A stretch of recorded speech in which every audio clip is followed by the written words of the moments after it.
akhirnya apa? Kita jadi lebih sehat untuk diskusi kan. Jadi lu lebih suka Kluivert daripada STY? Yang Indonesia ngegolin yang lu begini kayak nggak suka gitu, mungkin lu bisa klarifikasi. Iya, sejak itu saya Gue dengar tuh, wah ini Tom Well pasti dibayar nih, ada yang bayarin. Oh, ada yang ngomong sehingga segala berani bersikap berbeda gitu menentang arus. yang ngomong sih banyak lah. Banyak, Yang ya. ngomong sih banyak, bahkan dibilang apa mafia bola gitu. Ya. Mafia bola katanya. Ada yang nyebut nama lagi. Ya ini episode kejutan. Anda nggak menyangka tamu saya, sahabat saya yang sempat berseberangan. Tommy Welly, salaman dulu dong kita. Siap, Mas. Gue nggak tahu siapa yang harus maafin siapa nih. Iya. Tiba-tiba Tommy Welly menjadi public enemy number 1 Iya. karena dia nggak suka banget dengan Sinteyong. Jadi perasaan lu begitu Sinteyong dipecat oleh Erik gimana lo bro? Gue pengen tanya aja. Perasaan. Sebetulnya biasa aja sih Mas. Ya bener loh. Iya. Nggak yes gitu. Enggak, hanya merasa bahwa konsistensi saya dalam berpikir Ya. ternyata ya sampai juga PSSI gitu loh. Oke. Sampai juga titik yang sama gitu loh. Itu Ya. aja sih. Menurut lo memang nggak bagus Sinteyong itu untuk perkembangan timnas ke depan. Tentu kita berterima kasih ya atas Iya. yang sudah keren Sinteyong Iya. itu. Ya contohnya misalnya kalau saya kan agak lama, cuman kita misalnya ambil dalam hal teknis saja. Di satu sisi dengan kebijakan naturalisasi itu kan di-adjust terus tuh, disuntik terus amunisi. Ya, Tapi kan kualitas main begitu-begitu aja gitu. ya. Nah, itu kan salah satu yang saya kritisi, monoton gitu misalnya. Ya, Waktu lawan China September 2000 tahun lalu ya berarti ya. ya. September tahun Ya lalu. kita pikir kita bisa menang. Kita bisa menang dengan gampang. Ya main Ternyata, memang kuasai, tapi kan oke. dari sisi kualitas positionnya nggak masuk. Apa sih nggak masuknya? Misalnya progressive passing, jadi passing attackingnya ke depannya itu malah lebih rendah dibanding Cina. Lalu sentuhan di area penalti. Jadi ini statistik yang lebih dalam gitu. Ya. Bukan cuma position yang sekian persen atau shooting ke arah gawang, bukan.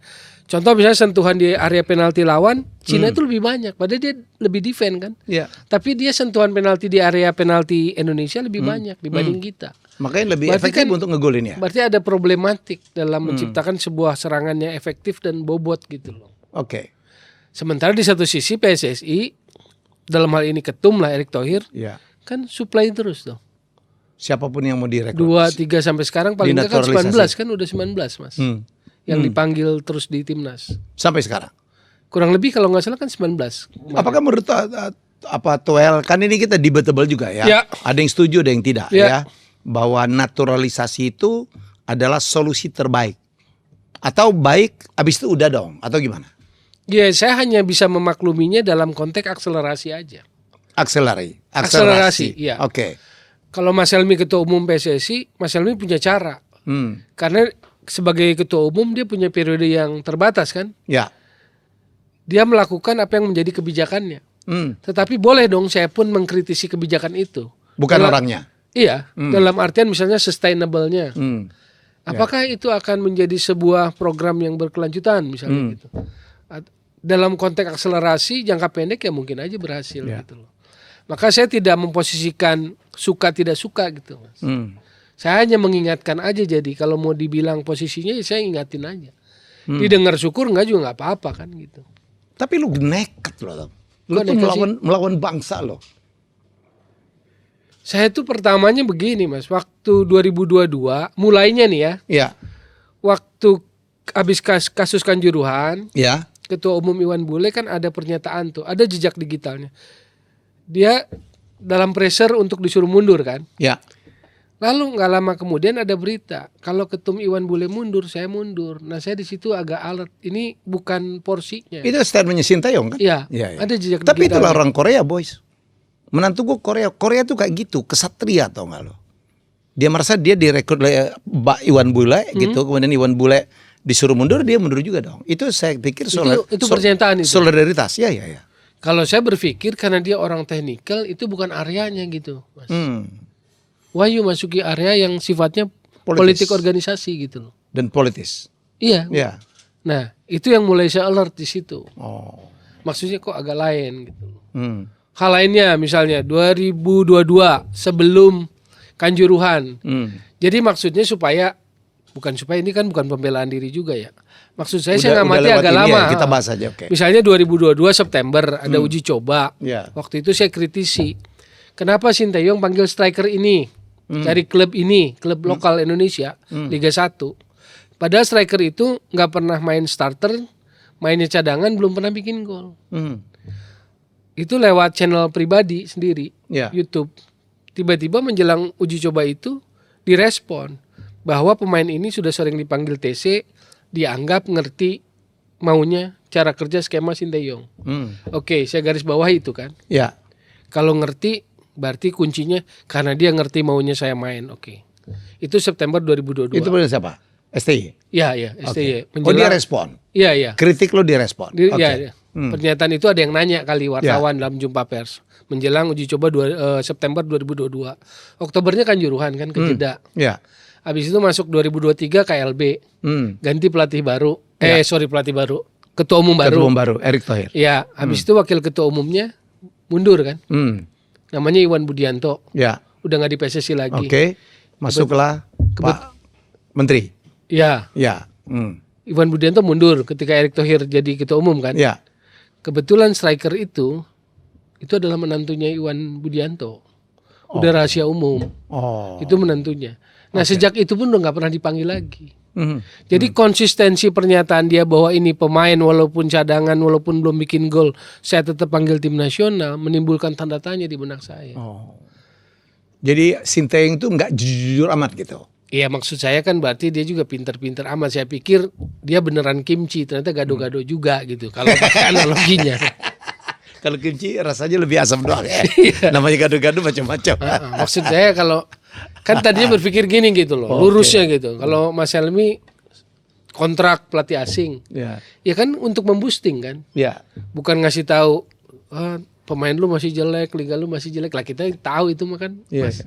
Jadi intinya kan kita boosting dengan kemampuanmu, tolong boosting kan kualitas tim, kualitas pemain kan itu.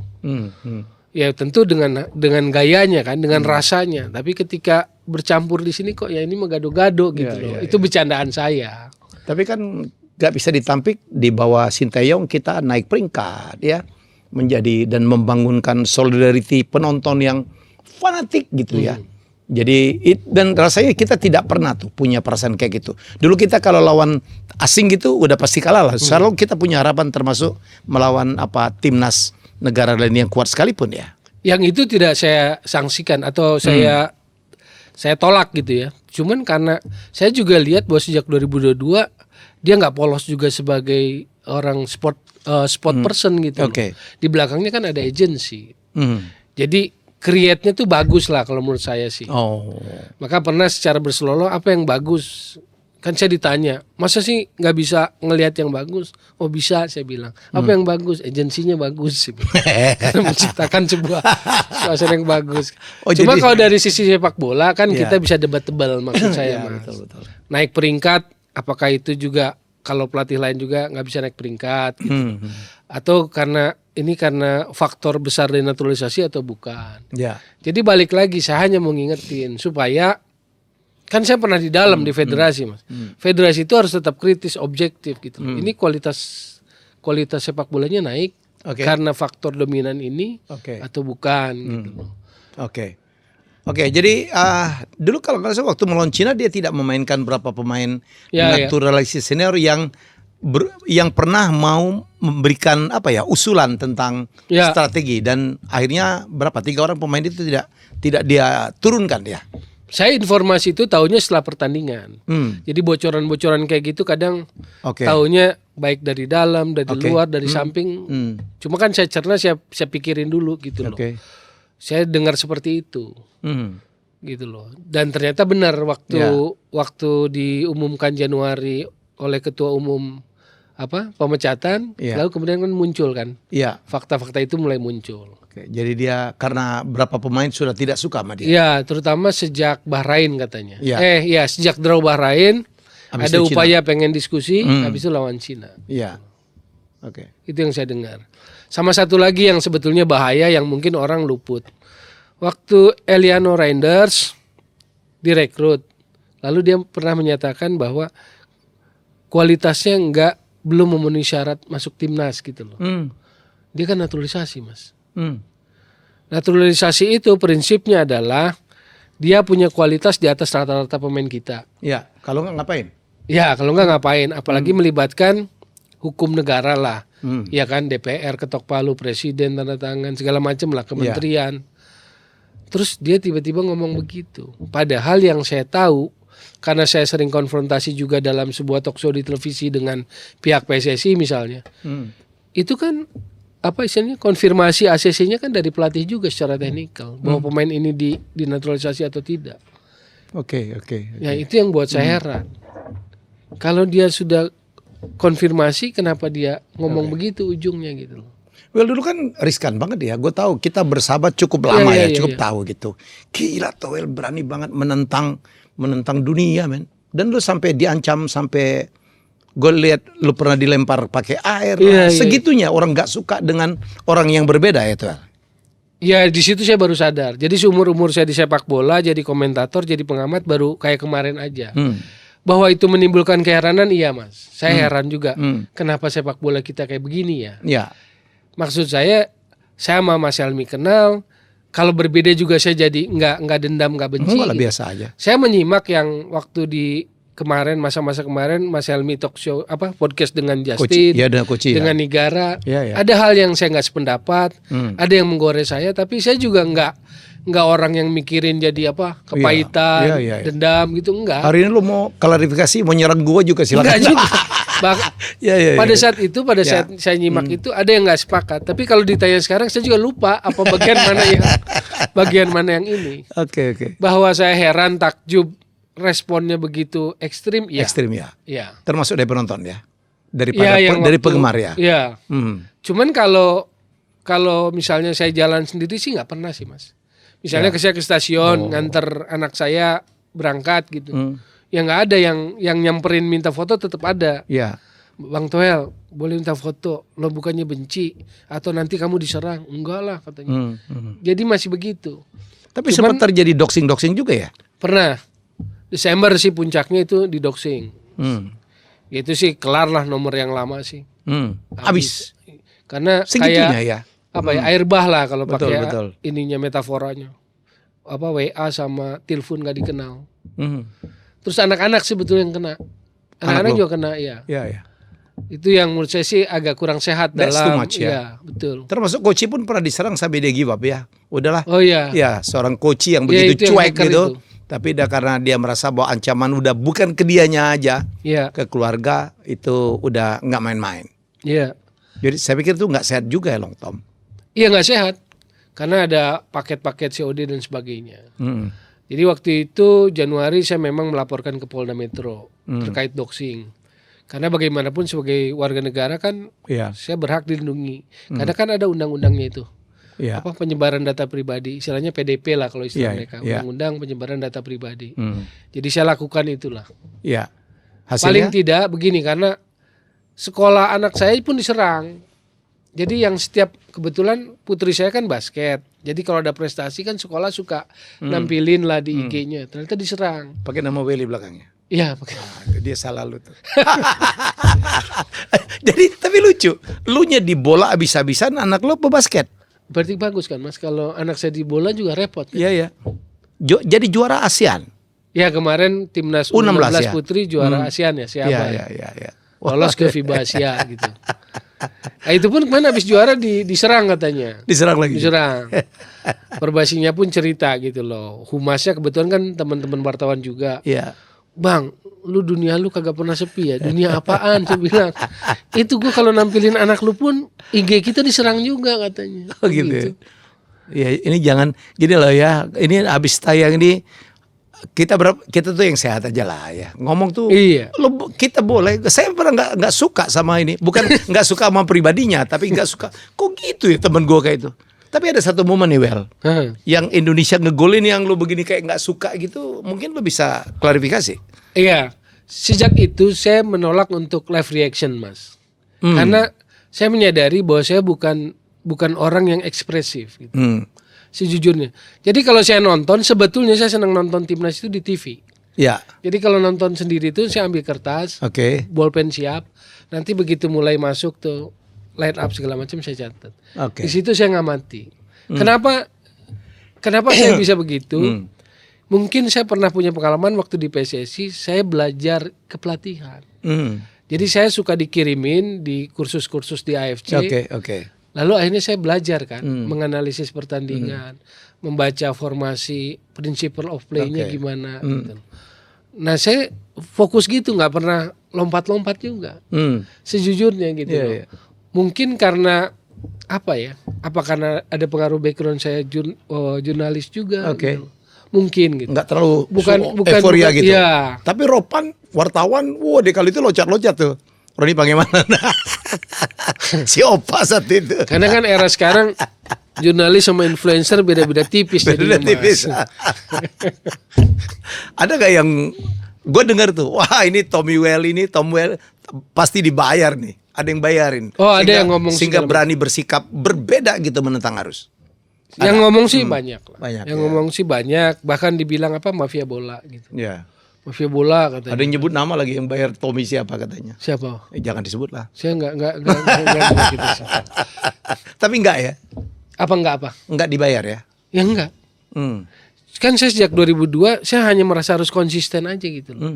Jadi pertanggungjawabannya atau ujiannya kepada saya. Oke. Waktu saya mengucapkan saya harus punya argumentasi sepak bolanya gitu loh. Oke. Itu aja. Tapi itu yang menurut gue sih menjadi hidup ya, daripada semua orang sama gitu ya. Harus ada yang berbeda. Harusnya sih. Iya, harusnya sih kita celebrate juga ya Iya, kan. iya. Enggak semua juga argumentasi lo itu salah. Iya. Betul ya. Tapi Makanya tadi agak bingung. Apakah ketika diumumkan dipecat saya bahagia saya sorak-sorak? Enggak juga. enggak Mas. juga ya. Tanya aja bini di rumah ya biasa aja Ntar sih. gue tanya ya. Cuma minta kopi seperti biasa ngopi Iya. terus baca sesuatu udah gitu aja. Enggak potong kambing besok enggak ya? Enggak. Cuma sempat di ini kan kalau plesetan fitnah kan banyak karena waktu AFF saya kan ke Solo tuh diajak temen ke Solo. Solo. Terus sempat ditepuk sama ketum. Ketum oke. Iya kan? Kebetulan di capture juga sama para wartawan lalu menjadi itu. Nah, itu juga jadi plesetan fitnah gitu loh. Karena abis AFF itu Desember, saya didoxing, terus pecat kan di Januarinya. Seolah-olah katanya saya yang bisikin gitu. Iya. Hebat banget Bung Toel gitu. Ada yang bilang bahwa lu dibayar ketum tuh. Hah? Oh iya. Fitnah orang, fitnah. Ya. Ya denger sih kayak gitu denger, tapi saya nggak terlalu peduli. Cuman momentum itu juga, Ya. yang saya juga menganalisis apakah ini situasi yang saya sih pokoknya pergi diajak temen, yuk Ya. itu, terus saya nonton. Ini kalau jujurnya nih Mas, waktu Ya. masuk kan ruang tribun utama, waktu saya masuk ke tribun sebelah kiri Oke. itu ada ketum, ada sekjen Yunus Nusi. Yunus Nusi. Saya kan sadar diri tukang ngeritik Yunus Nusi juga. Iya. Jadi ngapain saya ke kerumunan itu? Saya ke kerumunan, saya belok kanan Mas, maksudnya Oke, ngindar gitu. terus? Nggak mau so akrab lah, Iya. gitu loh. Nanti mending kalau orangnya Nyambung. masih friendly, kalau Iya. kalau masih gondok sama saya kan kesel. Jadi saya ke kanan. Ternyata di situ bersebelahan dengan tribun wartawan. Yang saya nggak tahu atau nggak sangka tiba-tiba kan ketum mengarah ke sini, Nyamperin nyapa. lo? Iya.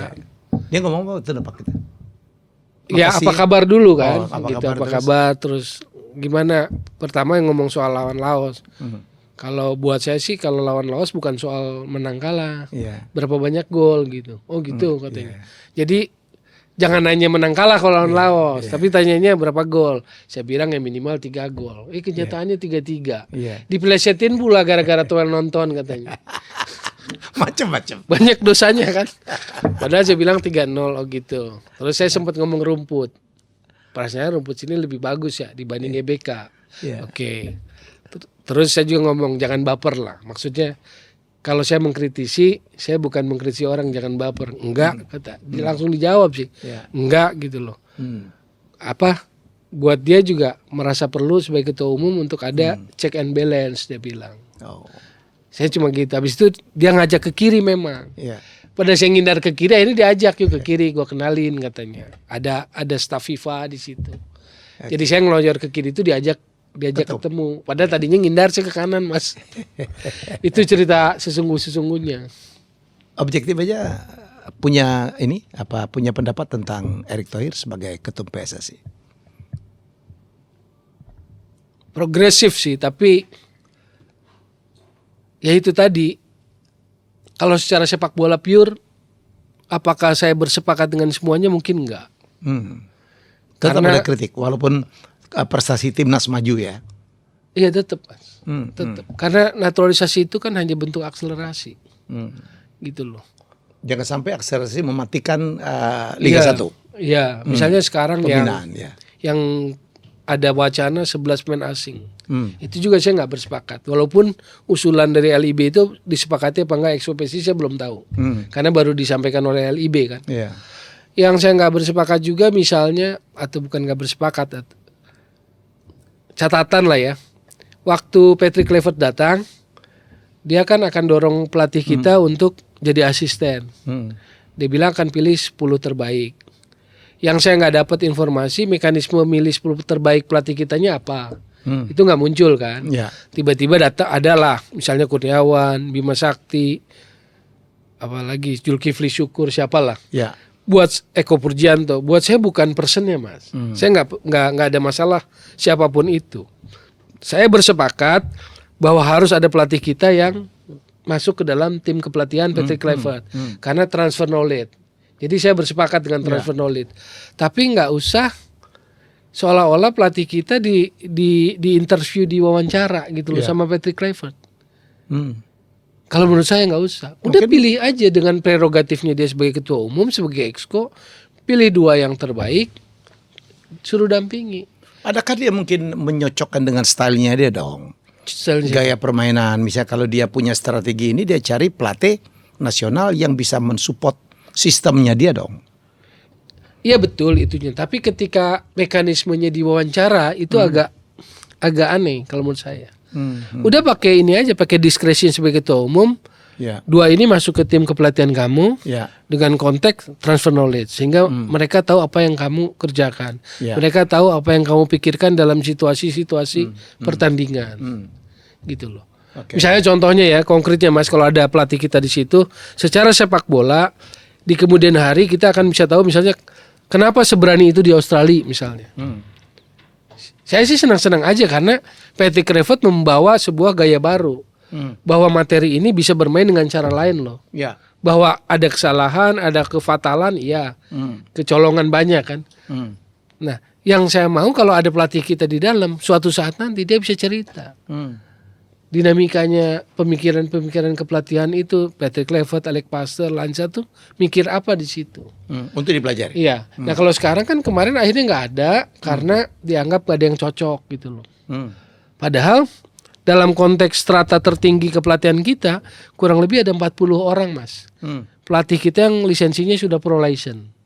Artinya kalau bicara lisensi sama posisinya dengan PT Kluivert. Jadi tinggal pilih aja mana yang kita mau dorong gitu. Bukankah Patrick Kluivert itu direkrut supaya menggampangkan naturalisasi mendapatkan pemain-pemain Salah satunya hambat? katanya yang saya Salah dengar satu begitu. gitu ya. Iya. Untuk memuluskan kita masuk ke Piala Dunia. What do you think? Supaya dapat pemain-pemain Pemain yang lebih baik lagi. Wah, pelatihnya udah Belanda nih. Pemain kan Belanda semua nih. Iya. Ya kan, menggampangkan juga komunikasi karena salah satu kritik orang terhadap STY karena dia tidak pernah berusaha untuk belajar bahasa lain. Bahasa Indonesia pun dia tidak terlalu eager gitu. Iya, iya. Ada dengar begitu? Ya, saya dengar begitu. Gitu. Supaya menjadi lebih misalnya lebih memudahkan perekrutan pemain-pemain baru. Yap. Karena faktor Patrick Kluivert. Faktor bahasa, faktor Patrick Kluivert seorang legend. Faktor nama. Sebagai pemain kan legend tuh. Ketokohan lah ya. Ketokohan. Walaupun sebagai pelatih ya masih question mark ya. Betul. Tapi kan ada 2 asisten ya, Pastoor. Ya, yang kalau kata Koci mereka tuh bertiga tuh. Jadi iya, kalau saya teknisnya. Cuma yang saya lihat begini. Saya merasa bahwa dramanya nggak ada ya, permainan drama di medsosnya yang Belanda ini nggak ada. Jadi akhirnya apa? Kita jadi lebih sehat untuk diskusi kan. Jadi lu lebih suka Kluivert daripada STY? Enggak juga, saya nggak pernah lebih suka ini juga, Mas. Tapi lebih adem. Saya merasa bahwa dramanya, gimmicknya jadi lebih berkurang di media sosial. Iya. Jadi lebih ngomongnya pure bola Indonesia aja. Iya.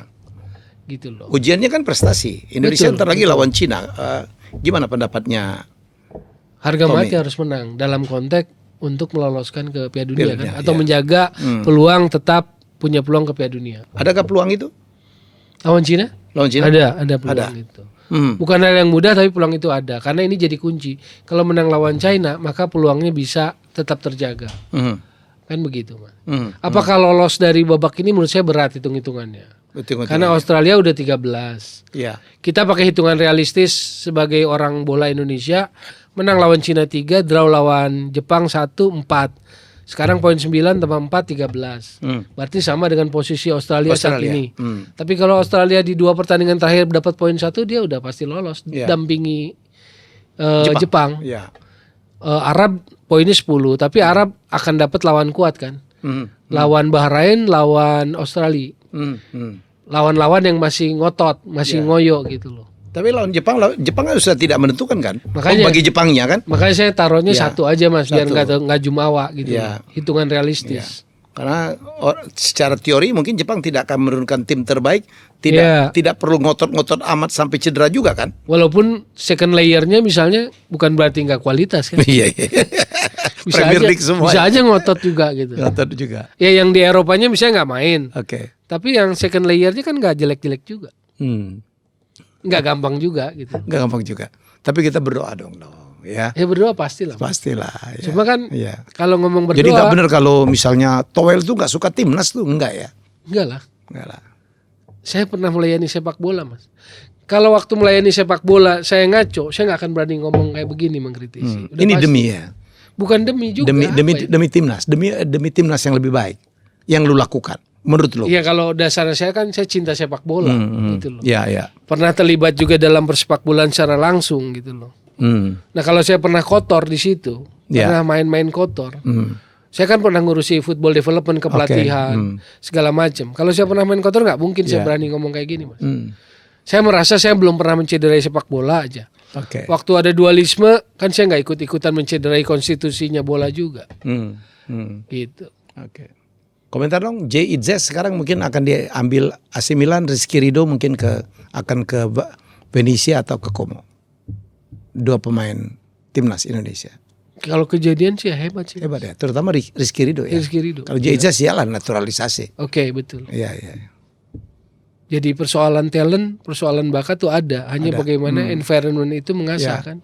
Karena menurut saya Indonesia sebagai negara besar, negara sepak bola yang paling banyak penduduknya, masih kurang tuh ya yang berprestasi di level-level Eropa ya. Jauh kalah dengan Jepang, Korea, Thailand bahkan ya. Iya, karena contohnya gini misalnya. Klub kita nggak ada yang main di Liga Champions Asia yang level elit. Yang level 2-nya playoff. Bagaimana pemain kita compete ke level yang lebih tinggi kalau yang level Asia aja mereka nggak main gitu. Iya.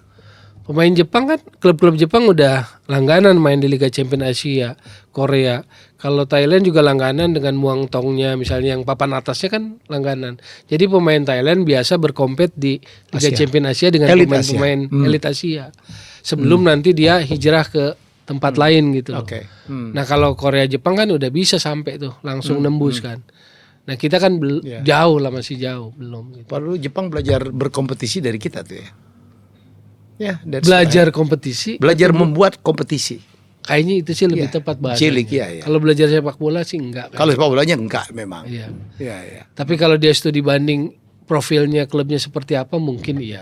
Di Asia seperti apa gitu. Karena PSI itu tua banget kan. Dibanding J-League, dibanding itu kan kita termasuk secara organisasi itu dari zaman Belanda lo bayangin. Iya kan? PSSI-nya. 1930 kan? Berapa? Berdiri Insinyur Suratin 1930. 15 tahun sebelum Indonesia merdeka. Hampir 100 tahun kan? Iya. Sementara hampir 100 tahun, 95 sekarang. Iya, J-League itu baru, semua baru tuh. J-League 90-an. 90-an. Tapi kan dia 68 kalau usah Olimpiade udah muncul tuh sepak bolanya. Dia udah main di Olimpiade. Ya kita nggak duga Cina ya begitu kuat banget. Kita pikir ini negara bulu tangkis, negara basket. Gitu. Ternyata lawan Indonesia kita pikir itu dapat 3 poin tuh kita kemarin. Iya. Ya kan ternyata. Tapi di kawasan Asia Timur memang nggak excellent banget kan. Ya. Walaupun tetap kita susah juga ngalahinnya. Mereka sempat mau membina liga itu sampai bayar pemain Liga Super mahal-mahal itu. Super League ya. Super League gitu juga nggak jalan karena memang kita lihat tradisinya nggak bola tuh mereka. Iya, bisa jadi, bisa jadi. Kan pelatih-pelatih top datang ya, Marcelo Lippi, semua dibayar mahal itu.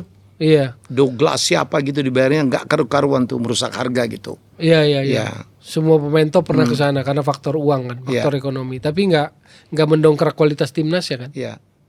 Berbeda dengan mungkin Arab Saudi lebih berhasil ya. Dengan pola yang sama, bayar pemain mahal-mahal. Problem juga menurut saya sih Mas. Dengan pemain-pemain top masuk, pemain lokalnya nggak dapat kesempatan, akhirnya timnasnya hanya dapat pemain cadangan kan. Iya. Apa yang terjadi pada Indonesia ya kalau boleh merekrut 11 pemain asing ya? Satu, menurut gua pemain lokal artinya bagus sih kalau melihat positif. Jadi harus bersaing dong, harus bisa ngalahin pemain asing dong. Kan bagus untuk lokalnya. Tapi nomor 2 saya melihat, saya tahu lah ya. Saya kan pernah ditawarin megang Sriwijaya FC. Gue bilang gila lu, duitnya berapa gitu. Ya kan, apalagi harus banyak merekrut pemain asing gitu, mau spend berapa, sementara penerimaan dari klub-klub itu masih kecil banget, ya kan. Saya sampai telepon Peter Tanuri itu, dia harus punya dana cadangan katanya, nggak mungkin lah, walaupun Bali United itu udah IPO loh, tetap kurang tuh, tetap defisit. Jadi saya nggak kebayang nih kalau pemain asing ditambah, kos pasti naik tuh. Ya, catatan kritis saya yang 11 pemain itu Mas, bagaimana mungkin mendorong strategi 11 pemain asing untuk mendongkrak kualitas liga. Tapi kan nggak dimainin semua dong. Kalau nggak saya dimainin 6 ya. Yang di line up di roster punya 11. Kan nggak boleh 11 yang asing dong. Ya itu yang belum detail lah. Ya itu yang gue dengar. Tapi kalau yang sekarang kan 6 boleh mainnya berapa? 4 apa 5? Iya. Pasti nggak 11. Poin saya gini, paradoksnya. Ketika isunya terutama di akhir musim masih ada isu nunggak gaji. Ini nggak nyambung. Lah iya makanya. Nggak nyambung. Ada klub yang kaya sekali. Ya. Kaya sekali itu dalam arti punya donatur banyak. Kayak Persib barangkali ya. Wah solid banget, saya udah tahu tuh. Bali United, Peter dengan teman-temannya. Yang lain kan tidak. Ya. Raffi aja pernah ketemu gue, nyerah mas katanya. Gitu. Karena dia kalau udah habis berapa gitu. Kalau nggak ada model bisnisnya ya bakar duit. Bakar duit ya. Nggak semua begitu. Uang dari APBD nggak boleh. Berat. Ya kan? Makanya sebetulnya bagaimana naikin kualitas itu klub licensing toolnya. Klub licensing itu kalau profil klubnya udah beneran profesional. Betul. Kalau isu di akhir musimnya nunggak gaji, ini mah udah riskan. Karena begitu nunggak gaji muncul ke publik, itu sama dengan buka pintu kepada pengaturan skor. Paham nggak Mas? Paham banget. Begitu. Oh iya juga ya. Itu kan sama dengan buka publik. Buka pintu ke penyakit itu. Penyakit itu. Kita kurang duit nih. Iya. Begitu kurang duit. Nggak gajian berapa bulan? 3 bulan, 4 bulan. Nah begini ya. Oke. Well, kita dulu pernah punya acara bola 62 ya, plus 62. Iya. Banyak yang minta dihidupin lagi dong, karena nggak ada channel yang sekarang membahas timnas, membahas Liga 1, Liga 2 dan sebagainya. Boleh sih Mas. Ya. Butuh partner aja, butuh partner ngobrol yang saya seneng yang kritis lah, yang tajam gitu loh. Jangan gua juga, lu harus jari lebih muda dari lu lah. Boleh. Jadi biar nyambung gitu. Karena saya ngeliat sekarang banyak ya pandit-pandit itu yang di influencer tuh yang ngomong bola keren-keren loh anak-anak muda itu. Kadang mikir iya juga ya sudut pandangnya. Kita pikirin ya. Boleh. Sekaligus apa ya? Ya berbagi ilmu kan nggak akan jadi hilang kan. Lo ilmu lo seneng aja. Jangan dibawa mati sendiri lo. Zolim itu namanya. Jadi Tommy Welly, wah luar biasa ya, pernah di PSSI, karir kewartawanan yang sangat panjang ya. Iya sih. Mungkin puluhan tahun kali ya. Mulai belajar dari mahasiswa kan? Iya, 91 belajar jadi wartawan. Di koran lokal di Bandung. Terus PON 93 itu PON pertama saya ngeliput. Generasinya siapa? Ishak Fatari. Siapa yang dari Aples Tekwari? Aples Tekwari. Iya. Kalau dari Jawa Barat kan Nuralim. Reki Selvisberger. Dari Acehnya Irwansyah yang almarhum zaman tsunami ya. Nah, itu mulai itu Krisya Rangga, juaranya kan Persipura waktu itu. Ya, itu liputan PON 93. Terus sampai 9 saya hijrah ke Jakarta 94 lah mulai. Tabloid bola ngedidik saya awal-awal. Terus Antv, TV. Lumayan sih jadi paham media kan macam-macam karakternya. Masuk PSSI. PSSI ya 2010-an lah, 2011 lah. Zaman ketum siapa ya? Sebetulnya masuknya dalam situasi gonjang-ganjing. Gonjang-ganjing dualisme kan waktu itu. ada 2 kompetisi, IPL, ISL. Nah, di situ saya masuk tuh. Terus di unifikasi 2013 ya di challenge lah sebetulnya sama jujurnya 2 orang waktu itu. Lanyala sama Joko Driono. Gak usah ngoceh di luar terus, masuk ikut beresin. Gitu. Iya, jadi boleh dibilang sebenarnya cuci piring. Waktu itu kepelatihan harus cuci piring kan, strata lisensinya waktu itu masih nasional. Sementara AFC mengharuskan bahwa kompetisi Liga Pro harus AFC. Kalau sekarang kan udah pro license malah. Nah itu kan harus ditata lagi. Jadi pelatih-pelatih senior waktu itu mulai dari C lagi loh. Contohnya Jajang Nurjaman 2014 itu mulai dari C. Sertifikasi lagi. Cuma saya minta ke AFC tolong dipercepat karena mereka pelatih senior. Cuma kalau mereka mau samakan langsung nggak mau waktu itu. Saya melakukan itulah. Ya 2016 kalau sedikit narsis kayak anak zaman sekarang, waktu GBK mau Asian Game. Di renovasi, saya disuruh rapat ngewakilin PSSI dengan pihak PUPR, Mensesnek terkait Asian Games sepak bola. Nah salah satunya usulan saya adalah lapangan ABC diperbaiki juga, jangan cuma stadion utamanya tapi lapangan ABC supaya kenapa katanya? Karena kalau tim final di situ, 4 semifinal di situ, mereka butuh tempat latihan enggak? Saya bilang butuh. Jadi 8 ABC pakai. Itu ada usulan seorang Tommy Welly. Ya, usulan saya waktu itu 2 sintetis 1 rumput. Tapi akhirnya ditetapkan 1 sintetis 2 rumput seperti yang sekarang terjadi. Itu di rapat itu saya ngomong. Gitu. Berapa tahun dulu waktu di PSI, Ler? 2013 ya normalisasi sampai 16. Udah dengar isu si Mata-Mata menjadi head scouting dari timnas? Kayaknya rumors ya. Bisa rumors, bisa iya. Saya juga belum tahu pasti. Saya ngomong Coach katanya rumors tuh belum ada pernyataan itu, cuman itu aja. Tapi kalau mungkin anak-anak milenial Gen Z nggak tahu si Mata-Mata betapa hebatnya ya. Iya. Ayak pemain bagus lah. Bagus. Main timnas. Ya, cuman maksud saya sebetulnya yang dibutuhkan PSSI direktur teknik, Mas. Direktur teknik bukan si itu. Siapa tuh kemarin? Indra Safri. Bukan. Ada lagi siapa yang Jordi Cruyff. Jordi Cruyff. Itu yang di timnas dia. Direktur teknik beda biasanya, Mas. Oh gitu. Beda sebetulnya. Kalau direktur teknik itu untuk membangun sepak bola Indonesia dalam jangka panjang. Jadi dia pasti harus berinteraksi dengan kepelatihan, dia berinteraksi dengan youth, berinteraksi dengan grassroots, menemukan identitas sepak bola Indonesia. Itulah pekerjaan direktur teknik. Karena selama sepak bola kita nggak punya identitas sulit, Mas. Dan identitas itu harus digali, harus ditemukan, dan PIC-nya adalah seorang direktur teknik. Karena dia harus membangun kepelatihan, membangun grassroots, membangun youth gitu loh. Karena lebih penting daripada karena kalau tim senior itu dia kan nggak, pokoknya urusannya result. Jadi dia kadang nggak berhubungan. Kecuali misalnya Uruguay, Washington Tabares, kalau dia merangkap itu direktur teknik sebagai pelatih kepala senior juga. Makanya sampai ke bawah sama cara mainnya. Karena itu satu langgam, gitu loh. That's what I mean. Iya. Oke, Tuel, terima kasih banget. Ya jadi mari kita belajar dari apa yang sudah terjadi. Kita harus ke depan jauh lebih baik lah ya. Jadi sekali lagi menyangkut perbedaan pendapat, boleh perbedaan pendapat, tapi nggak boleh sampai segitunya, sampai ngancam-ngancam, sampai keluar kata-kata yang tidak perlu. Jadi saya selalu tukar dengan Coach mengatakan you are what you are saying. Kita itu adalah gambaran dari yang kita katakan. Ya, jadi kata-kata itu belajar dari pikiran tuh. Ya, dirty mind akan melahirkan dirty word. Setuju ya? Dari hati juga. Dari hati juga. Positive mind, mari kita sucikan. Ya kita sama-sama lah. Ya jadi nggak benar kalau Tuel tuh nggak suka timnas, enggak. Dia punya alasan sendiri. Saya pikir bagus juga untuk jadi kritik. Ya nggak mungkin juga. Wah ini anti kritik, tidak boleh dikritik. Iya. Ya, thank you Tuel. Sama-sama. Mari kita bikin bola 62. Siap. Kita berdoa tanggal 5 Juni dan selanjutnya Indonesia berhasil mendapatkan hasil yang maksimal.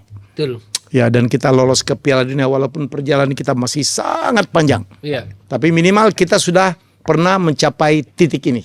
Iya. Ya ini satu penghargaan untuk penggemar fanatik STY karena iklannya juga masih ada nih. Ya kan jadi nggak apa-apa, jadi nggak bermaksud apa-apa juga. Kita ucapkan terima kasih pada STI yang sudah mengangkat level Indonesia ke level itu dan menyatukan Indonesia, kecuali Toel waktu itu. Iya. Tapi dia punya alasan ya. Mari kita bangun sepak bola yang sehat, bukan saja di liganya, di kompetisinya, di pengurusnya, tapi juga di penontonnya. Ya, kemarin Kanjuruhan hampir terjadi lagi tuh ya. Saya dengar ya, yang rame di jalan gitu-gitu ya. Oh, Ya, jadi akibat fanatisme yang terlalu berlebihan. Saya pernah jadi korban kuis siapa berani, tiba-tiba Viking sama Jackmania ribut di studio. Oke, mari kita ke depan menjadi bangsa yang lebih baik. Bye-bye.